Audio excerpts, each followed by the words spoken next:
आप सभी का इस वीडियो में स्वागत है। हमने पिछली वीडियो में मध्य पद विभाजन विधि द्वारा किसी द्विघात समीकरण का मूल ज्ञात करना सीखा, जिसमें मध्य पद bx का विभाजन करते हैं, जहां x का गुणांक b दो गुणनखंडों के योग के बराबर है और a तथा c के गुणन के बराबर है। आज इस वीडियो में हम द्विघात समीकरण को पूर्ण वर्ग बनाकर हल करना सीखेंगे, यानी कि solution of a quadratic equation by completing the square. क्या आप किसी भी द्विघात समीकरण को गुणनखंड विधि से हल कर सकते हैं? उदाहरण के तौर पर हमारे पास ये एक द्विघात समीकरण है। क्या आप इस समीकरण को मध्य पद विभाजन से हल कर सकते हैं? हम इसे मध्य पद विभाजन विधि से हल करने की कोशिश करते हैं, लेकिन हम इसके गुणनखंड नहीं कर पाते हैं। आइए अब हम एक द्विघात समीकरण x की घात 2 जमा 6x जमा 3 बराबर 0 को एक अन्य विधि से हल करते हैं। इस समीकरण में आपको कितने पद दिख रहे हैं? बिल्कुल सही, इस समीकरण के 3 पद हैं। चलो हर पद पर गौर किया जाए। समीकरण के पहले पद x की घात 2 की बात करें तो माना यह एक वर्ग यानी कि स्क्वायर है, जिसकी प्रत्येक भुजा x है, जिसका क्षेत्रफल x की घात 2 है। इसी प्रकार समीकरण के दूसरे पद को देखें तो माना यह एक आयत यानी कि रेक्टेंगल है, जिसकी एक भुजा 6 तथा दूसरी भुजा x है, जिसका क्षेत्रफल 6x है। क्या आप पहले व दूसरे पद की आकृतियों का योग कर सकते हैं? शाबाश! पहले व दूसरे पद की आकृतियों का योग करने पर हमें एक नया आयताकार टुकड़ा मिलता है, जिसका क्षेत्रफल पहले के वर्ग और आयत के क्षेत्रफल के योग के बराबर होगा, जो है x की घात 2 जमा 6x।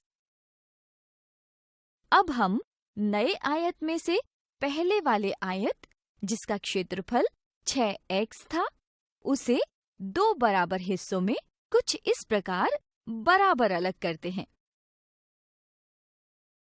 अब इस आयताकार टुकड़े के एक हिस्से को कुछ इस प्रकार व्यवस्थित करते हैं, जिससे हमें यह आकृति मिलती है, जिसका कुल क्षेत्रफल अभी भी x की घात 2 जमा 6x है।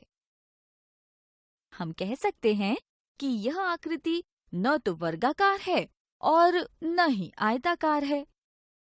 क्या आप बता सकते हैं कि एक वर्ग के रूप में इसे पूर्ण करने के लिए हम क्या कर सकते हैं?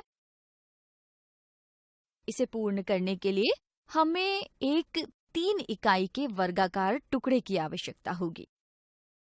इसलिए आकृति में 3 इकाई के वर्गाकार टुकड़े को जोड़ते हैं, जिससे हमें एक नया वर्ग, जिसकी प्रत्येक भुजा x जमा 3 है, जिसका क्षेत्रफल x जमा 3 का वर्ग प्राप्त होता है।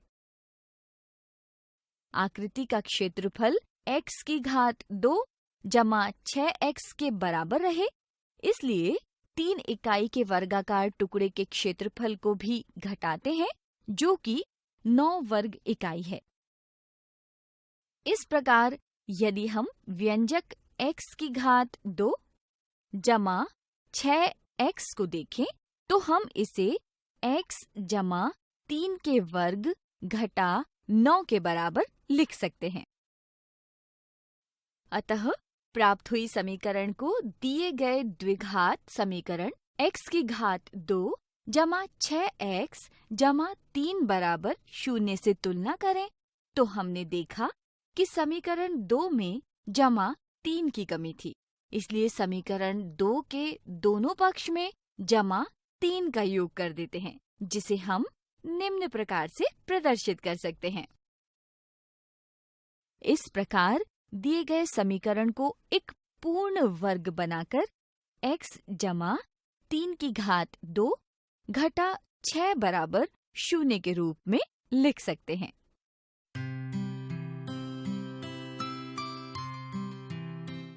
क्या अब आप समीकरण 4 को हल कर x का मान ज्ञात कर सकते हैं? शाबाश! x के मान हेतु समीकरण 4 के दोनों पक्षों का वर्गमूल करते हैं, जिससे हमें x जमा 3 बराबर धनात्मक व ऋणात्मक वर्गमूल 6 प्राप्त होता है। क्या आप बता सकते हैं कि यहाँ सिर्फ धनात्मक वर्गमूल 6 क्यों नहीं लिया गया? क्योंकि धनात्मक वर्गमूल 6 व ऋणात्मक वर्गमूल 6 का वर्ग 6 होता है। इसलिए हल करने पर समीकरण के मूल x बराबर ऋणात्मक 3 जमा वर्गमूल 6 व x बराबर ऋणात्मक 3 घटा वर्गमूल 6 प्राप्त होते हैं। यहाँ हमने दी गई द्विघात समीकरण को x जमा 3 के वर्ग घटा 6 बराबर 0 के रूप में दर्शाकर उसका मूल ज्ञात किया। उसी तरह हम किसी भी द्विघात समीकरण का पूर्ण वर्ग बनाकर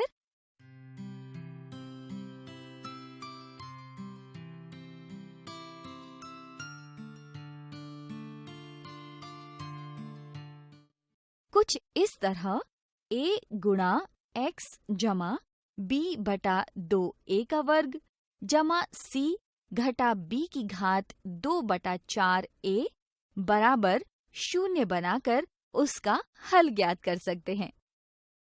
इस विधि को पूर्ण वर्ग विधि के नाम से जाना जाता है। इस वीडियो में आज हमने द्विघात समीकरण को पूर्ण वर्ग बनाकर हल करना सीखा। अगली वीडियो में हम इससे संबंधित उदाहरण देखेंगे।